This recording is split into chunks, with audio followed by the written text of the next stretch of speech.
After the end of the Peloponnesian War, Sparta exercised its hegemony over Greece. Its military prowess intimidated everyone else. During the war against Athens, Sparta joined several Greek cities to contain the expansion of the Athenian Empire, and also the risk of the spread of democracy between the Greek city-states.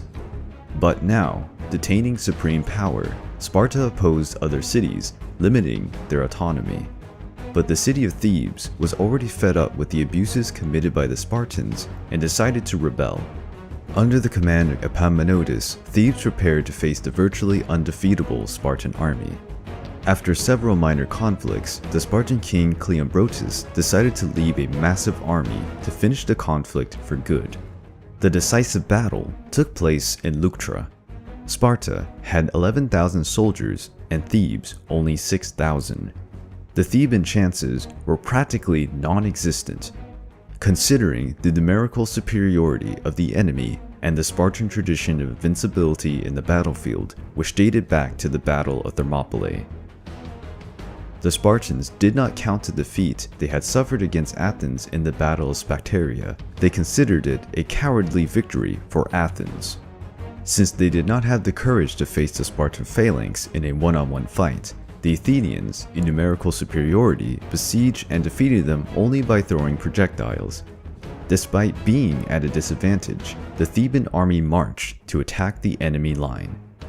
The Spartans deployed their own men on the battlefield using the classic phalanx formation, in which the best soldiers were placed on the right, regarded as the position of honor. The Thebans, in turn, presented an innovative formation in the Greek battlefields. They deployed their best troops, known as the Sacred Band of Thebes, in the left flank to face the Spartan elite.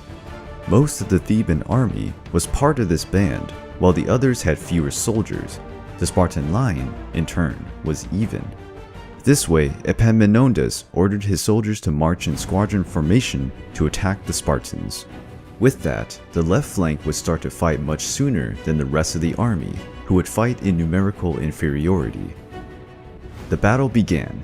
The Theban cavalry was the only element where the Thebans had an advantage, and it fulfilled its duty, defeating the Spartan cavalry.